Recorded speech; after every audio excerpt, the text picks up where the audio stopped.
हाथ ऊपर किया तो उसकी कांख थोड़ी सीमन उधड़ गई। तो उस आदमी को जो अच्छा पॉजिटिव सोच का आदमी था उसने तो कहा क्या यार गजब का सूट है। धीरे आगे बोला कान में, भाई साहब लेकिन ये उधड़ गया, इसको सिलवा लेना। ये तो पॉजिटिव आदमी की बात। और नेगेटिव आदमी 10,000 का सूट पहने सिलवा ही पाए नहीं। अब जो कुछ बात रही यार, 3 घंटा से बोल रहे हैं, सबको तरीके से पढ़ा है, तुम क्यों बैठा रहे हैं? तुम ठंड में हम बैठा रहे हैं कि नहीं? हमारी वजह से ही बैठे कि नहीं, कि इनकी वजह से बैठे? सही बताइए। और उसके बाद नुक्ताचीनी, जैसे साहित्य में इन्हें PhD करी है और हम वैसे ही फालतू में क्या है। अब 3 कवि बचे और आप सब लोग भगवान के पास से बहुत अच्छा सुन रहे हैं। कोरोना के बाद ये प्रभु ने हमको ऐसा मौका दिया, नहीं कोरोना में कहीं तो चले ही गए। और हम चाहते हैं, आप अगर चाहते हैं कि हमको कभी कोई गम ना हो तो प्रभु से दुआ करो हमें से कोई कम ना हो। चलिए, हमारे बीच एक ऐसा कवि है जिसकी पर्सनैलिटी देख के कई बार लोग समझते हैं वीररस का कवि होगा। हाँ, ये पानी में आग लगा सकता है, पानी में आग लगा सकता है, सूरज को दिया दिखा सकता है। और जी फितरत का है ये आदमी, चाहे तो अकेला हनीमून पे जा सकता है। अकेला, तुम्हारी कसम, 2 की जरूरत ही नहीं है। हमारे बीच देवेंद्र बैसलप जो कि हमारे बीच राजस्थान कोटा से आए हैं, बहुत शानदार कवि है। अभी बाबा के इनके 4-5 सूट हुए हैं, 4-5 और करेंगे। और बाकी जितने बोल रहे हैं हम उनको क्या पता। हाँ, 4-5 हमने देखे कि अब यहाँ कवि कहते मेरी मैंने 13 पुस्तकें लिखी है, को ले आए नहीं सर ने 13 पुस्तकें लिखी तो ले आते का। जो कछु कहते सही मानो। जोरदार तालियों स्वागत करो देवेंद्र बैसलप।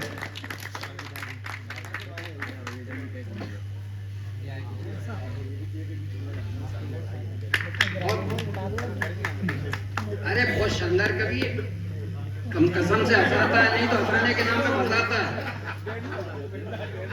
हाँ देख लो, इसी में हंसी आ रही है, आगे पढ़ने क्या जरूरत? नहीं तुम्हें कैसे बोले? तुम तो आदमी की बोली बोलते थे जी, कैसी कुत्तन जैसी बोलने लगे। अच्छे आदमियों समावली को पढ़ा, नाम है पेपर में आता डेली। हेलो। हाँ हेलो दादा, ठंड लग रही है, बहुत तेज ठंड है। हमारा तो कोई दोस्त नहीं है तो साहब मैं क्या है? अरे मैं तो आपके लिए कह रहा हूँ, टोपा ओपा लगाओ, नहीं तो आधा संचालन रह जाएगा। हम तो यार फैशन के चक्कर में वो सोच रहे 1 आध घंटा निकल जाए, फोटोग्राफी हो रही तो हमने ज्यादा टोपा भी नहीं लगाया। बहुत बढ़िया कवि सम्मेलन चल रहा है भाई साहब, और ये सब इन्होंने कराई। ये जय वीरू की जोड़ी बैठी इधर देखो आप। इन्होंने ये देखो सामने दन्नो बेटी,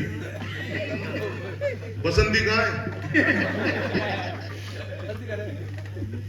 भाऊजी बहुत देर से नियत से रहते, मुझ पंडित आदमी को देख करके यहाँ से मैं पहले तो आपको पुलिस वाला समझ रहा था। आपके पास में जो भाई साहब बैठे उनको देख करके मेरे को शुरू से लग रहा था कि मैं वाकई चंबल के बीहड़ों में हूँ। बहुत बढ़िया, डॉक्टर साहब ने बहुत बढ़िया पढ़ा, अच्छी शुरुआत करी। पंकज भाई साहब का तो जवाब ही नहीं, बहुत बढ़िया है, बढ़िया बांध लो। मतलब बहुत बढ़िया कवि सम्मेलन चल रहा है, देखो सारा सब कुछ बहुत बढ़िया, क्या बात है। माई का लाल किधर है? किधर गया? बुलाओ उसको, गायब हो गया। माइक अपन को संभला के क्या मतलब है इसका? इको थोड़ा कम कर भैया, तेरे को आता है क्या?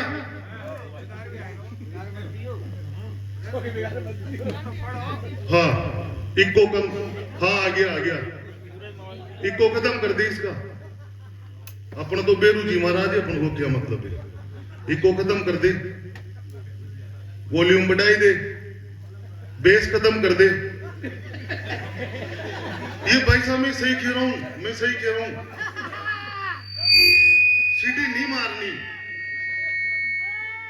ये बावले ने, वही तो बात है। हेलो, सीटी नहीं मारनी। मैं सुन, मैं कुछ भी नहीं देख। माइक बढ़िया नहीं चलेगा तो माइक बहुत बढ़िया तेरा, बहुत बढ़िया नंबर 1 का माइक। लेकिन क्या है कि देख, हाँ इको पूरी तरह से खत्म कर दे, कर दिया ना, अब बेस खत्म कर दे, थोड़ा सा रखना बस। हाँ, और इसका है ना जो ट्रिबल बढ़ा दे थोड़ा सा, और थोड़ा सा बेस में बढ़ा दे। हेलो, ये सीडी नहीं आनी चाहिए, सीडी आ रही है, बस बढ़िया हो गया भाई साहब, देख ले।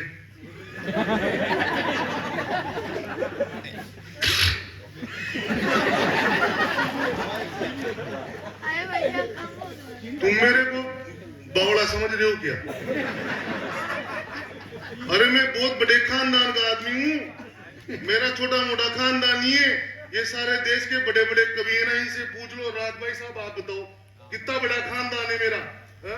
मैं यहाँ पे आके तुम्हारे सामने कविता पढ़ रहा हूँ, इसका मतलब मेरे पेश हो गए।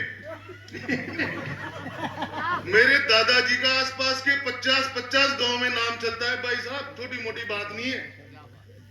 हाँ, आपको तो पता है, मेरे दादाजी का बाबूजी आसपास के 50-50 गांव में नाम चलता है। मेरे दादाजी इस देश में बहुत बड़ी देवी हुई, उसके परम भक्त थे। देवी का नाम बताऊं? आदरणीय सपना चौधरी।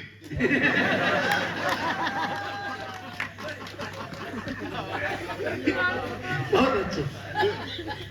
बहुत बढ़िया कवि सम्मेलन चल रहा है भाई साहब, बहुत शानदार है। मास्टर होकर के कवि सम्मेलन कराया भाई साहब, ये और तगड़ी बात है। हाँ, दोनों मास्टर ही, और देखो इनका लगाओ, कवि सम्मेलन भी स्कूल में ही कराया। और बाबूजी को प्रणाम करता हूँ, वो हेड मास्टर थे। बहुत बढ़िया व्यवस्था करी भाई साहब ने, बढ़िया खाना वाना होटल में शानदार, वहां पर मुरैना में। वो कंवर साहब दन्नों के साथ में कंवर साहब को भेजा हमें लेने अर्टिगा गाड़ी में। अब रास्ते में धुंध भाई साहब, अब कंवर साहब सटा सूट गाड़ी ला रहे चला के। मैं उनसे कह रहा, मैंने कहा जी कंवर साहब रुक जाओ यार, आराम से चलाओ, हम 4 कवि बैठे हैं गाड़ी में, कहीं मैंने कहा पोटा जी को हमारी पुण्य स्मृति में कवि सम्मेलन कराना पड़े। आराम से चलो यार, क्या मतलब आ रहा है, कवि सम्मेलन करना है भी तो अपन को। आवाज बढ़िया आ रही है भाई साहब, बहुत बढ़िया है।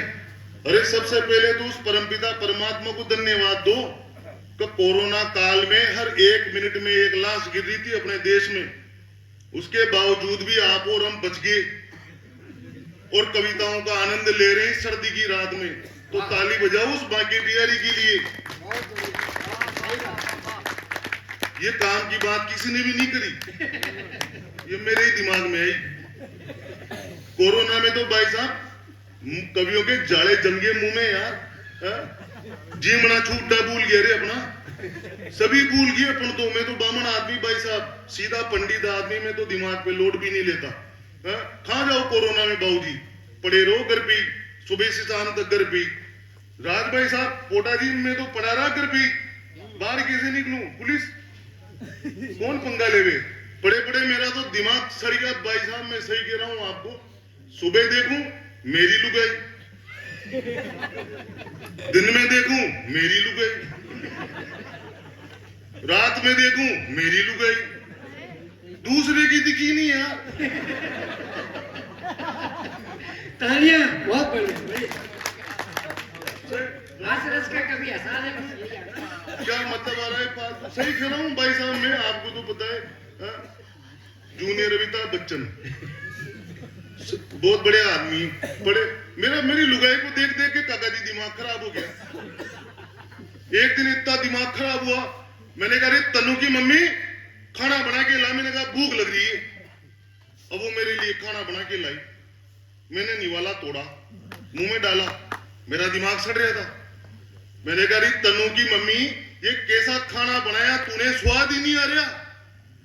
अगली ने दिल पे ले ली भाई साहब, कोरोना हो गया, फोन कर दिया कोरोना सेंटर में, मेरे पति को स्वाद नहीं आ रहा।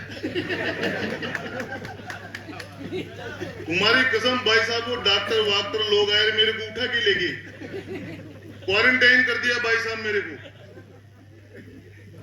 वो तो एक समझदार डॉक्टर साहब थे, वो मेरे पास में आए, अरे कि यार पंडित देवेंद्र वैष्णव, तुम तो ये बताओ पिछले 7 दिनों में तुम्हारे संपर्क में कौन कौन आया। अब मैं बामण आदमी भाई साहब, मैंने दिमाग लगाया, मैंने कहा मेरी लुगाई, मेरी सासू, मेरा ससुरा, मेरा दादी ससुरा 80 साल का डोगरा पड़ा था खाट पे 6 महीनों से, उसका भी नाम ले दिया भाई साहब मैंने। बड़े रहे से कोरोना सेंटर में। क्या क्यों भाई साहब, मेरे दोस्त समस्या पे दादा समस्या, समस्या पे समस्या। मैं पंडित आदमी भाई साहब सही कह रहा हूं। मैं कितना ही ऊंट पे बैठ के सब्जी मंडी जाऊं, मेरे को गुत्ता काटे काटे। अब मैं सही कह रहा हूं काका जी, मैं आपको, आप भी छोरी देखने गए होंगे। मैं पहली बार छोरी देखने गया, तो लड़की आई, छोरी चाय वाय लेकर के।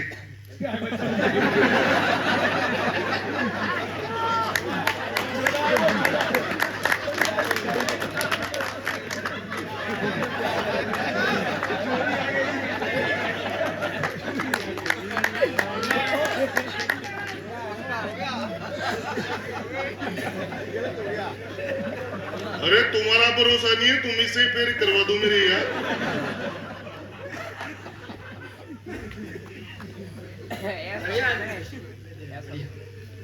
ऐसा नहीं करेगा तू यहाँ खाए को बैठा है, मेरे को ये बता, तेरा कवि सम्मेलन में क्या काम? छोटे छोटे छोरे छोरी बिठा रखे हैं तुमने कवि सम्मेलन में भाई साहब, भेज दी इनके माता पिता ने इनको इधर। अब वो घर पे गरुड़ पुराण बांच रहे होंगे।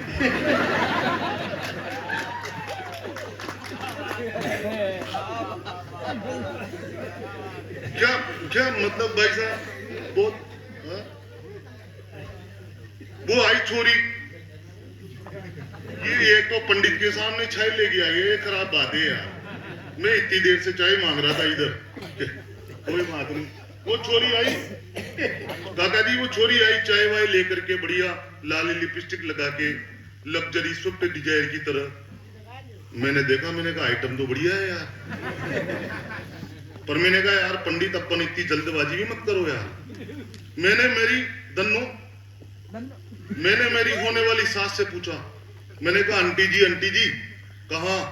मैंने कहा आपकी छोरी तो बढ़िया है, बाकी मैंने कहा एक दो आइटम और हो तो भी दिखा दो। तो मेरी होने वाली सास ने कहा कि नहीं सबसे बढ़िया छोरी ये हमारे, पहली बार देखने गया तो वो पसंद आई, लड़की जोरदार लगी मेरा रोका हो गया। पहली बार देखने गया तो वो पसंद आई, लड़की जोरदार लगी मेरा रोका हो गया। चाशनी में डूबी जलेबी सी बड़ खाई लगी, जोड़ी कंप्लीट बाई काम चौका हो गया। शादी बात जैसे ही दोबारा ससुराल गया, मामला समझ आया भाई मौका खो गया। और देख के मलाईदार तीन सालियों को, सासू जी को बोला मेरे साथ धोखा हो गया। मेरी रात भाई साहब तुम्हें मजे आ रही, मेरी क्या बताऊं, मेरी जिंदगी खराब भाई साहब, तुम मजे ले रहे हो। मैं मेरी सासू से परेशान भाई साहब, मैं मेरी लुगाई से परेशान।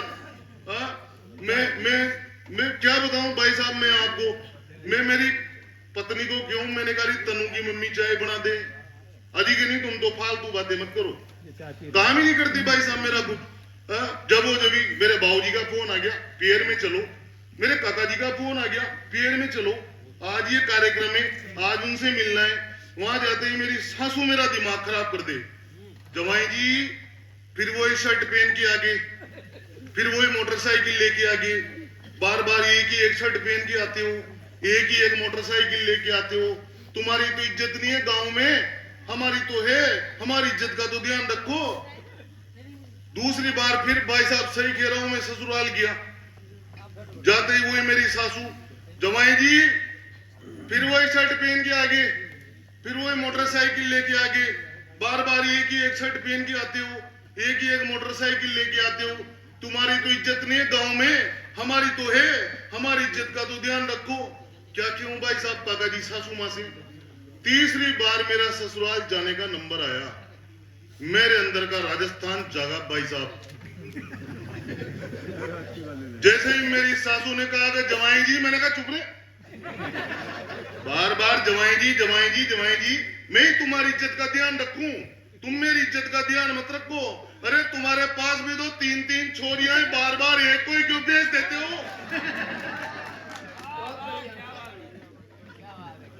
भाई साहब, मैं मेरी लुगाई को क्यों, भाई साहब, डाकू भाई साहब, वो मैं बुरा मत मानना, मैं पंडित आदमी, सीधा आदमी भाई साहब, क्या मतलब है? हाँ? ये कुंवारे छोरे किधर फंसे हुए? इधर कुंवारे कौन कौन बैठे इधर, हाथ ऊपर करो।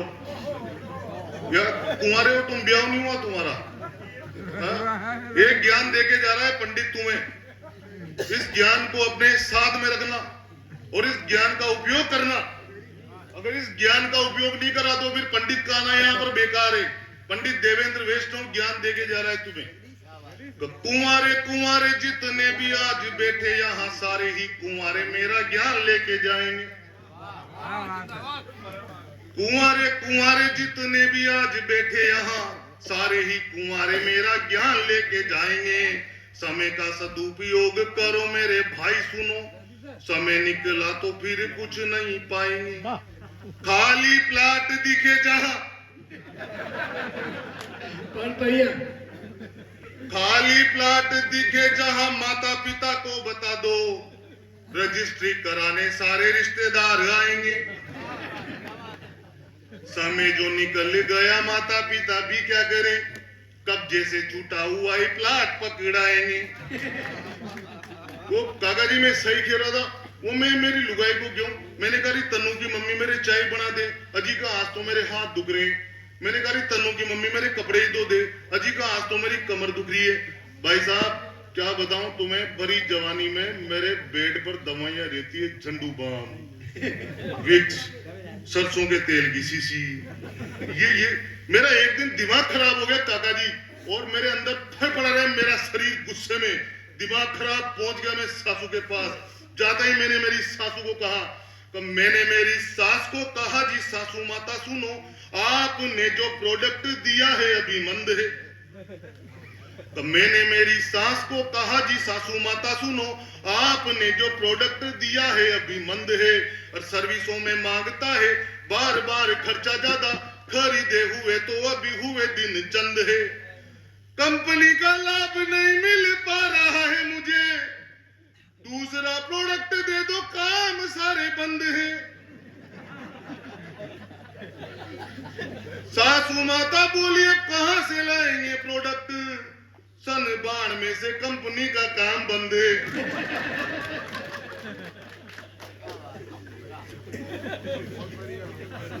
ये बढ़िया क्या भाई साहब, मैं बहुत बढ़िया पंडित आदमी भाई साहब, सीधा आदमी, मैं तो कुछ भी नहीं, ये मैं सोच ही रहा था माला वाला नहीं है। बहुत अच्छे भाई साहब मेरे तो दादाजी वगैरह सब, मैं मेरे छोरे से परेशान काका जी, मैं सही कह रहा हूँ एसपी साहब, मेरा छोरा, मैं क्या बताऊं आपको, मैं लुगाई परेशान करे, सासू परेशान करे, सब मेरा छोरा एक दिन मेरे पास आ गया, पापा जी मेरे को शाबाशी दो। मैंने कहा चोटे पढ़ाई लिखाई तो करता नहीं, मैंने कहा किस बात की शाबाशी, अरे कहा बाबूजी शाबाशी तो दो। मैंने कहा क्या करा रे चोटे तूने, कहा पापा जी मैंने खानदान का नाम ऊंचा कर दिया। अरे मैंने कहा बता दो सही, अरे कहा पापा जी मैंने फेसबुक पे छोरियों के नाम से 5 आईडी बना रखी। मैंने कहा अरे छोटे फालतू के काम करता है, अपने बाप को आकर के बताता है, 2 टिकाए भाई साहब मैंने जो रोने लग गया। कहा आपको नहीं बताऊं तो किसको बताऊं। मैंने कहा क्यों, कहा जिस पिंकी के पीछे तुम 2 महीने से पढ़ रहे हो वो मैं ही हूं।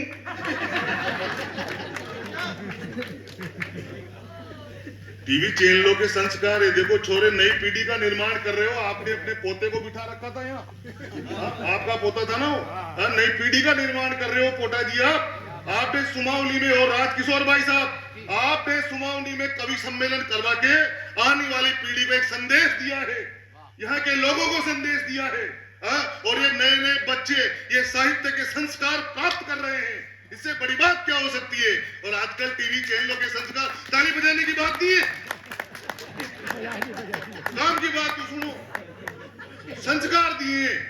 और आजकल टीवी चैनल के संस्कार कहां गए भाई साहब, आधे आधे आधे कपड़ों में छोरे नाच दिए। काका जी शर्म आनी चाहिए टीवी चैनल वालों को। आधे आधे कपड़ों में छोरे नाच दिए। रात को 12 बजे कोई सा भी चैनल लगाओ, बाबूजी को पता लग गया। अब ये हो रहा है मतलब।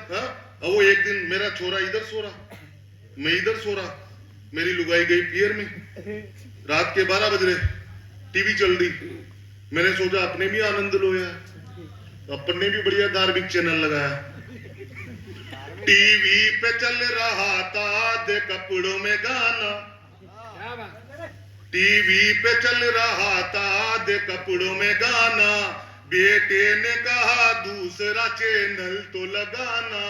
राजू तू सो जा बेटे ये गरीब लड़की है, ज्यादा गरीब आए पापा मुझको जगाना। बहुत बढ़िया, बढ़िया, बहुत बढ़िया। एक बार जोरदार तालियां दो भाई साहब। 2-2 कोटी के देश चीन यार, देश की बात करिए भी भाई रे, प्रणाम करता हूँ आपको। वाकई डॉक्टर साहब यार आपको देख के ये तो नहीं लगता, जब आप बहुत स्मार्ट लगते हो, दादा ने भी कहा बहुत सुंदर लगते हो। मैं भी कंफ्यूज हो रहा हूँ कि जब आप पैदा हुए होंगे तो डॉक्टर नर्स माता पिता सब कंफ्यूज थे कि आपकी बारात आएगी जाएगी। बहुत स्मार्ट लग रहे हो। और अभी बीच में आपने पट्टा ऐसे बांध रखा था ना, भगवान की कसम आप डायरेक्ट है ना झांसी की रानी लग रही थी मेरे को, बहुत जोरदार। हाँ तो क्या है कि उन्होंने बोला कि बहुत बढ़िया, क्यों नहीं कर रहे। मैंने कहा मेरे को डर लगता है औरतों से। अच्छा तो डॉक्टर भी आप, कर लो, डॉक्टर भी आप लगेगा, बाकी सब अच्छी लगेंगी, है ना। डॉक्टर भी बवासीर के बताओ आप। बहुत बढ़िया डॉक्टर साहब, बहुत बढ़िया चल रहा है। वो देखो मैं कई सारे कवि सम्मेलनों में जाता हूँ ना, तो मेरे को कोई तो कहता है हमने घटोत्कच बुलाया है, हमने एक बहुत मोटा कवि बारी बरकम कवि बुलाया है। क्या मतलब मैंने किसी के बाप का क्या कहा भाई साहब। भगवान चेचिस सभी का एक जैसा ही बेचता है। चेचिस काका जी ऊपर से एक जैसा ही आता है, फिर अपनी मर्जी से अपनी अपनी बॉडी बनाते हैं यार। कोई ट्रैक्टर की बनाता है, कोई साइकिल की बनाता है, कोई बस की बना लेता है, कोई लग्जरी स्विफ्ट डिजायर की बॉडी बना लेता है। मैंने 16 चक्का बना लिया।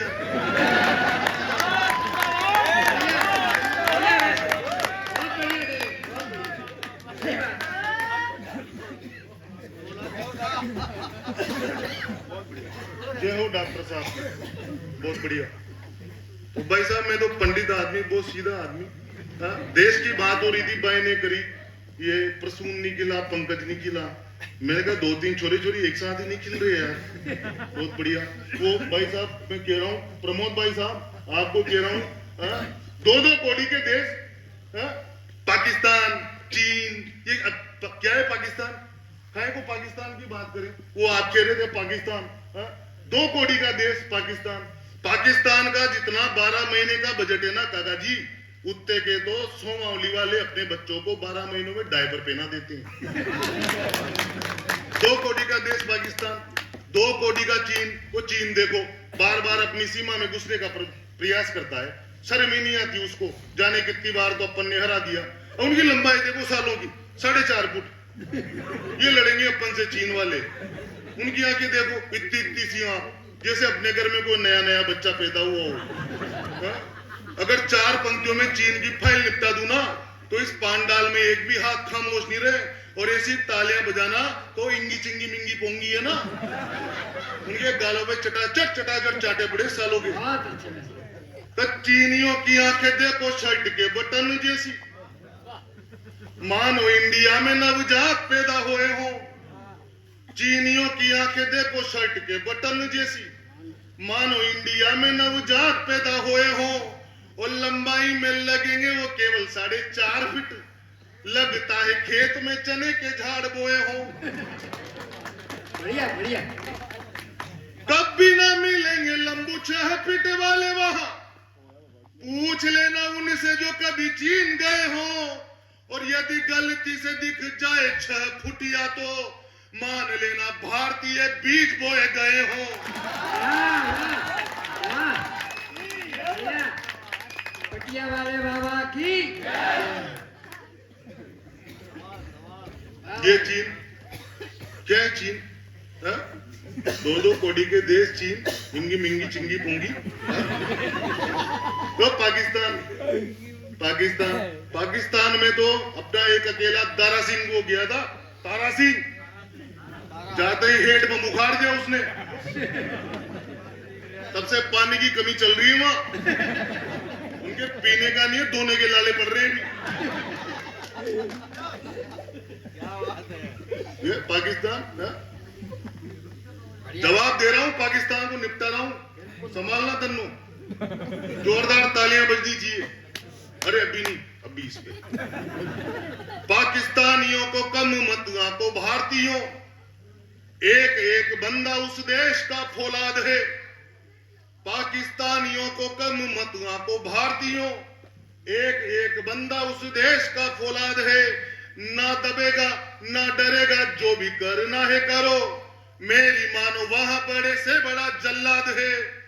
जो भी नस्लें पैदा हुई है वहां मेरे भाई, इंडिया का पानी और इंडिया की खाद है। और डीएनए करा लो टेस्ट, पता लग जाएगा रे, पाकिस्तान इंडिया की नाजायज औलाद है।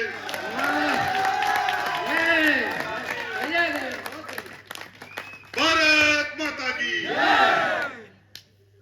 शाबाश शाबाश सर।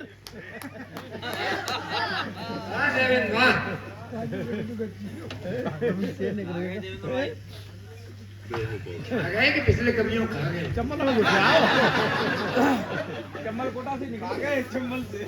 भाई साहब खाने की बात करिए, मेरे खानदान में कोई भी भूख से नहीं मरा,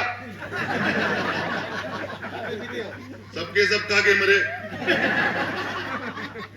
पंडित आदमी भाई साहब खाएगा लोड लेवे हाँ? क्या मतलब आ रहा है? वो 2 कोड़ी का आदमी भाई साहब, 2 कोड़ी का आदमी, वो भाई साहब वो 2 कोड़ी का आदमी हाँ? बकरू 3 मवेशी हाँ? वो टीवी चैनल पे आकर के कहता है बाबूजी तो मेरी गर्दन पर छुरी रख दो, मैं भारत माता की जय नहीं बोलूंगा। मेरी गर्दन पर छुरी रख दो, मैं भारत माता की जय नहीं बोलूंगा। हाँ? 2 कोड़ी का आदमी आकर के टीवी चैनल पे कह देता है, शर्म आनी चाहिए इन लोगों को यार। हाँ? 4 पंक्तियों में निपटा रहा हूं उसको, फिर बताएं मुझे सोमावली। तो मछली की आंख भेद पाए वो ही पार्थ होगा, चक्रव्यूह तोड़ने को अभिमन्यु बोलेगा। क्या बात हुआ? मछली की आंख भेद पाए वो ही पार्थ होगा, चक्रव्यूह तोड़ने को अभिमन्यु बोलेगा। और भुजाओं में बल जिसके भी होगा हाथियों का, दुशासन की छाती के द्वार वो ही खोलेगा। सत्य की परख जिसको भी हुई आज तक, अश्वत्थामा हतो हत युधिष्ठिर ही बोलेगा। और 4 बाप वाले के तो वश में नहीं है बात, भारत माँ की जय तो एक बाप का ही बोलेगा।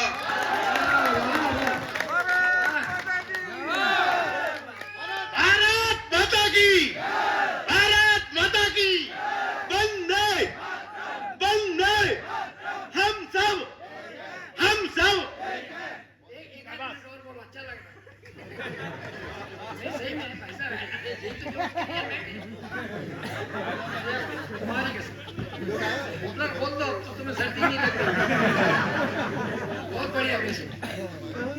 तुमने भारत माता की जय बोल बोल के मेरे अंदर देशभक्ति इतनी जगा दी कि मेरा शरीर फड़फड़ा रहा है भी अंदर से।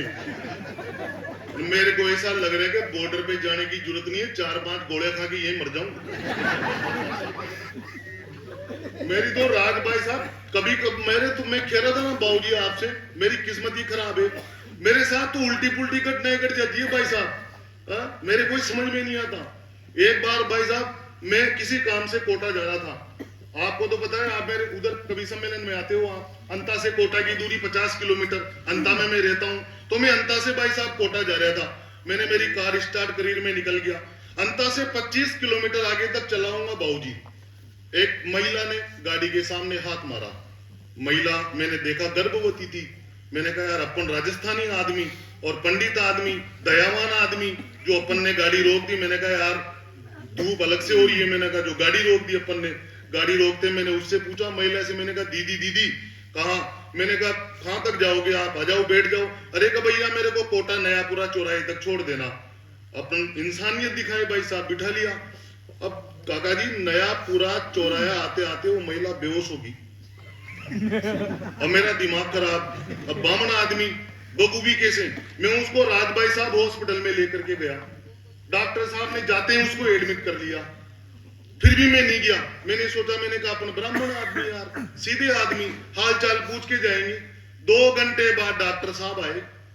आते ही बोला बधाई हो तुम बच्ची के बाप बन गए।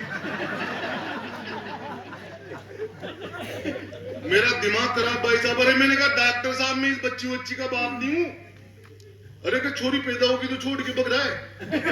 अरे मैंने कहा डॉक्टर साहब मैं नहीं हूं। अरे का बैठ जाए, फालतू बात। स्टाफ को बुला लिया और मेरे को पकड़ के वहीं बिठा लिया। थाने में फोन कर दिया भाई साहब, पुलिस वाले आ गए। आते ही वो थानेदार जी वगैरह आए, जो को क्या हुआ? डॉक्टर साहब ने बताया कि ऐसे ऐसे हुआ, इसकी छोरी पैदा होगी जो छोड़ के भग रहा है। भाई साहब बिठाए रखा, तू ये इस बच्ची का माँ। पुलिस वाले बार बार ही बोले, मेरा दिमाग खराब। भाई साहब भला हो तो सीआई साहब का 2 घंटे बाद सीआई साहब वहां पे आ गए और उन्होंने मेरे को पहचाना। अरे कहा आप तो पंडित जी हो ना, कवि देवेंद्र वैष्णव? मैंने कहा हाँ।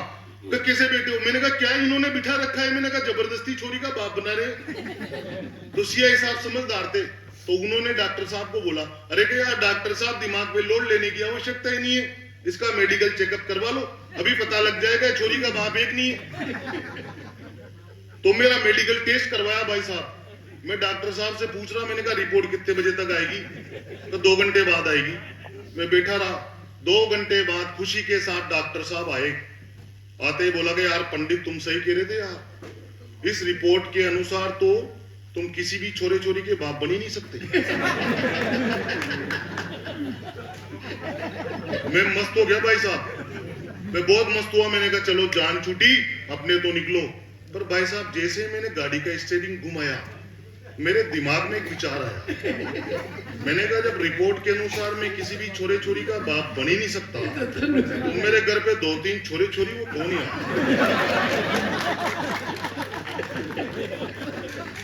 बहुत बढ़िया, तालियां। हाँ भाई, मेरे तो चक्कर पे चक्कर। हाँ वो कुछ भी नहीं है भाई साहब। मेरी पहली बार सुहाग रात, पहली बार यूं तो मेरी थी सुहाग रात, शुरू हो गया संवाद, बोली महारानी की बात तो बताइए। मेरी थी सुहाग रात, शुरू हो गया संवाद, बोली महारानी की बात तो बताइए। और मेरी है कसम तुम्हें सही सही कहो नाथ, नयन कितनी से मिले मुझे समझाइए। मैंने शर्माते हुए बोला मेरी भगवान, शादी के पहले तो केवल एक ही फसाई है, अब तेरी बारी और तुझे भी बताना होगा, निगाहें बता दे तूने कितनों से मिलाई है। झूठ तो मैं बोलूं नहीं, सही सही बात यह है, पूरा है हिसाब मेरा, झूठ नहीं बोलूंगी। वो भी ईमान की पक्की थी भाई साहब। झूठ तो मैं बोलूं नहीं, पूरा है हिसाब मेरा, झूठ नहीं बोलूंगी।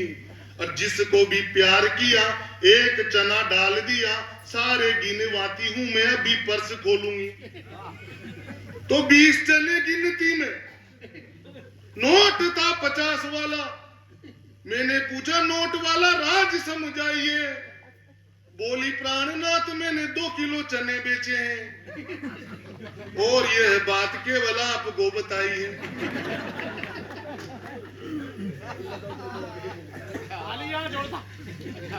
मेरे साथ तो भाई साहब एक बार जोरदार ताली वाली बजा दो। हाँ?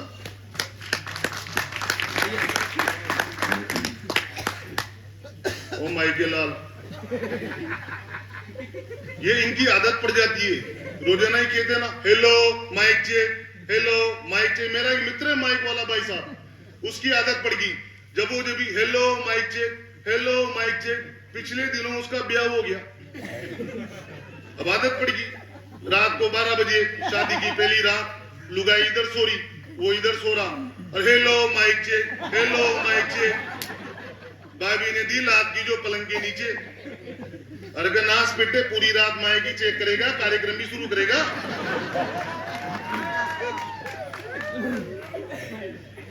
ये ऐसी घटनाएं हो जाती है भाई साहब।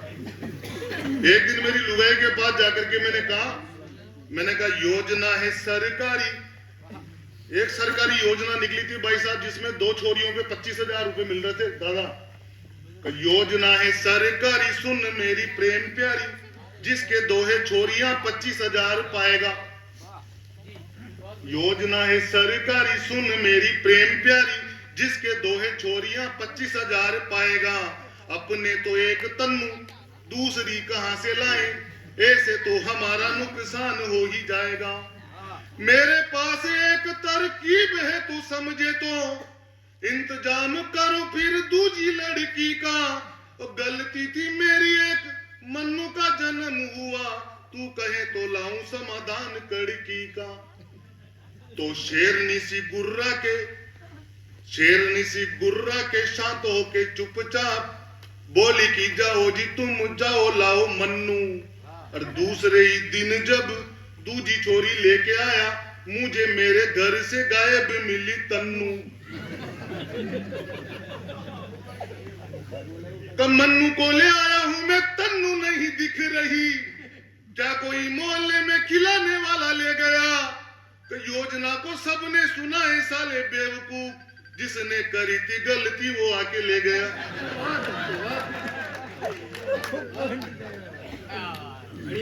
तो मेरे साथ तो भाई साहब बहुत तगड़ी घटनाएं हो जाती है, क्या बताऊं आपको। बाबा बुलडोजर चलाए, बुलडोजर खूब चला भाई साहब काका जी। वो नेताजी बैठे थे, सरपंच साहब किधर बैठे हैं, गए क्या? हा? कौन बैठे इधर, गए क्या? कौन है जिला पंचायत सदस्य? नेताजी इधर फंसे हुए हैं क्या? यार इनकी स्माइल बड़ी जोरदार है। इनकी स्माइल बड़ी जोरदार है भाई साहब। नेता बहुत तगड़ा आइटम होता है भाई साहब। हाँ, हालांकि अपन इधर के नेताओं की बात नहीं कर रहे है ना, उधर के नेताओं की बात कर रहे हैं, क्योंकि नेता की स्माइल बहुत तगड़ी होती है। वो चुनाव जीतने के बाद आपको दिखेगा ही नहीं, फिर 5 साल बाद आएगा चुनाव के टाइम पे, ए दादा इस बार भी दे यार, अरे यार। नेता की स्टाइल ने हाड़ोती समझ में आ जाएगी भाई साहब, आएगी से कौन से इंग्लैंड में बैठे हो। नेता की स्टाइल ने सुर तो सपना चौधरी का ही लगेगा। नेता की स्टाइल ने ऊकी फर्जी स्माइल ने, ताली वाली बजाओ यार, पंडित को ऐसे ही सुनते हैं। नेता की स्टाइल ने ऊकी फर्जी स्माइल ने, नेता की स्टाइल ने ऊकी फर्जी स्माइल ने, वोटर कर दिए फेल द नेता सबका जावगो। 5 साल के भल्या पाचो को न्यावगो, 5 साल के भल्या पाचो को न्यावगो। अरे बड़े टेंडर लगवावे, लाखों रुपया खावे, और जितना भी तू रोड बनावे एक काम ना आवे। अरे बड़े टेंडर लगवावे, लाखों रुपया खावे, जितना भी तू रोड बनावे एक काम ना आवे। भवन बनावे लंबा चौड़ा, बानी सू चुनवावे, उद्घाटन हो बाके भल्या बिल्डिंग ही गर जावे। जनता का लगायो तेल, जनता का लगायो तेल, नेता सब खा जावे गो। 5 साल के भल्या पाचो को न्याव गो, 5 साल के भल्या पाचो को न्याव गो। दारू पीने वाले मेरे टुन्नों में बताऊं तुम्हें, एक बड़ा शराबी भाई साहब भाषण दे रहा है एक जगह, दारू पीने वाले मेरे टुन्नों में बताऊं तुम्हें, अपनी भी एक यूनियन होनी चाहिए। दारू पीने वाले मेरे टुन्नों में बताऊं तुम्हें, अपनी भी एक यूनियन होनी चाहिए। और खाकी वर्दी वाले ठोकते हैं रोज रोज हमें, नस्ल खत्म ना हो कौम को बचाइए।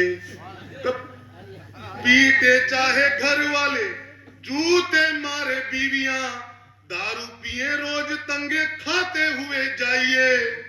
और ज्यादा पीने वाला अध्यक्ष बने संस्था में, सारे छोटे शराबी सदस्य बन जाइए। हो गया? एक आध कविता पढ़ देता हूँ। कितना टाइम हो गया होगा?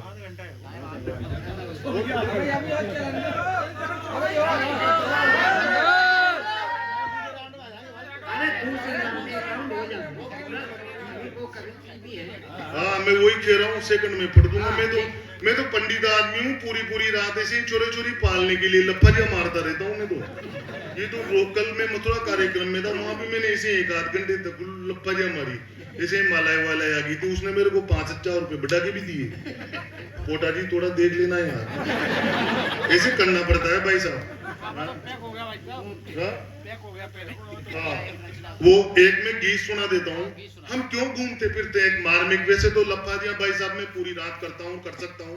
बाबूजी बैठे हैं, एसपी साहब हमारे, क्या खूब हंसे वो। मेरे टाइम पे बहुत हंसे आप बाबूजी, मजा आ गया।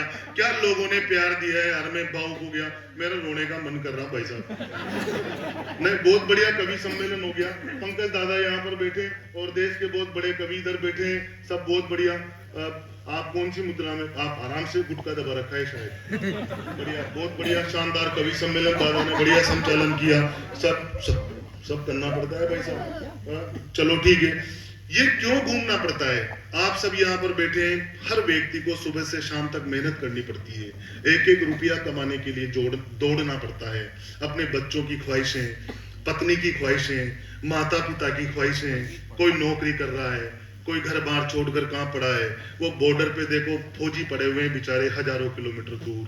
हाँ, अब आप और हमको तो यहाँ पर भी इतनी ठंड लग रही होगी, बताऊं चुशुल की चौकियों में कैसी कंडीशन होगी, जब -30 डिग्री, -40 डिग्री जहां पर तापमान रहता होगा भाई साहब। ऐसे लोग बताओ आप यार, उनको मतलब, और फिर भी अपने देश में क्या क्या कंडीशन बताओ आप। अपने देश में जब नन्ही बच्चियों से बलात्कार जैसी घटनाएं हो जाती है भाई साहब, 2-2, 3-3 साल की बेटियों के साथ, मासूम कलियों के साथ बलात्कार जैसी घटनाएं हो जाती है, शर्म आनी चाहिए। आंतरिक स्थितियां अपन को सुधारनी चाहिए। सब कवियों ने ये लिखा कि जाओ फौजियों मरो लड़ो कटो। मैं कहता हूं कि नहीं, कम से कम ऐसे लोगों के लिए तो मत मरो यार, जो अपने आंतरिक सुरक्षा को ध्यान में नहीं रखते, अपने परिवार के लोगों को मतलब लोगों को अपना परिवार नहीं मानते। सुनिएगा, मैं एक गीत पढ़ देता हूं। और मातृभूमि पर मरने वालों तुम क्यों जान गंवाते हो, मातृभूमि पर मरने वालों तुम क्यों जान गंवाते हो, जो न समझे बलिदानों की, जो ना समझे बलिदानों की परिभाषा समझाते हो, मातृभूमि पर मरने वालों। सारे बजाओ, उन फौजियों का सम्मान करो। ताश के जोकर हैं ये सारे, जिनका कोई काम नहीं, इक्का नहले दहले बेगम के आगे आराम नहीं, इनको पड़ी हुई है आदत चरण वंदना करने की, चाहे पगड़ी ठोकर में हो अपनी जेबें भरने की। तुम क्यों अपने शीश कटा गाथा मर्दानी गाते हो, मातृभूमि पर मरने वालों तुम क्यों जान गंवाते हो, मातृभूमि पर मरने वालों तुम क्यों जान गंवाते हो। अंतर मन की हत्या कर बैठे पौरुष का ज्ञान नहीं, राणा मर्दानी और चेतक की बातों का मान नहीं, अंतर मन की हत्या कर बैठे पौरुष का ज्ञान नहीं, राणा मर्दानी और चेतक की बातों का मान नहीं, मुगलों अंग्रेजों के तलवे चाटे चाटुकार है ये, जय चंदों से भरी हुई माला के मालाकार है ये, हर कुर्सी भ्रष्टाचारी है, जय किसान बतलाते हो। मातृभूमि पर मरने वालों तुम क्यों जान गंवाते हो। हर कुर्सी भ्रष्टाचारी है, जय किसान बतलाते हो।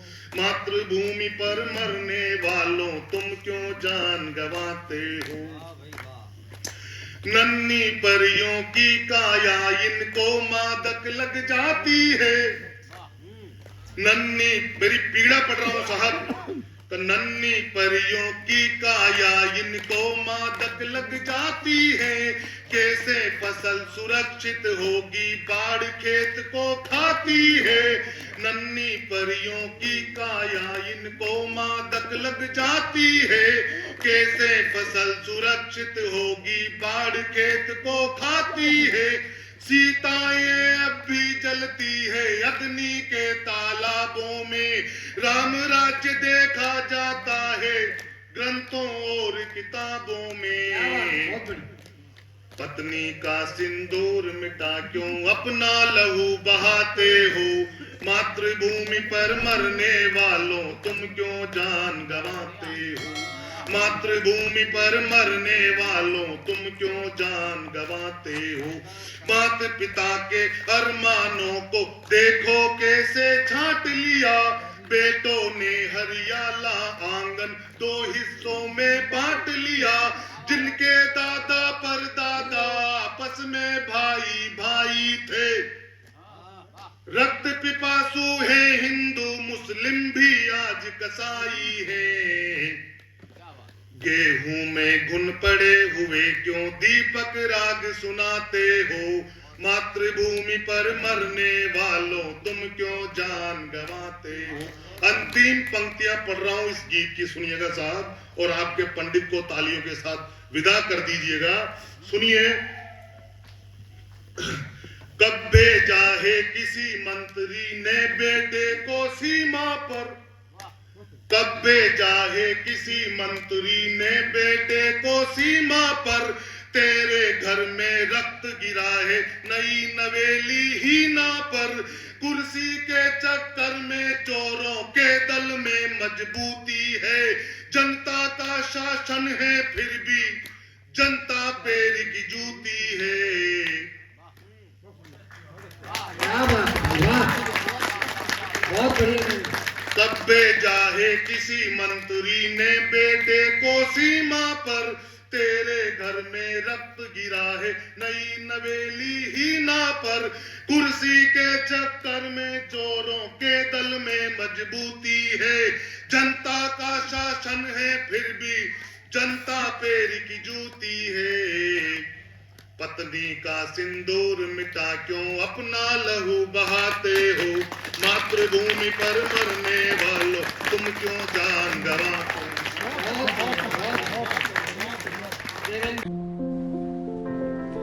हमारे चैनल से जुड़ने के लिए आप सभी का बहुत बहुत धन्यवाद। हमारे चैनल को सब्सक्राइब, लाइक एंड शेयर करें और अपनी प्रतिक्रियाएं हमें देते रहें।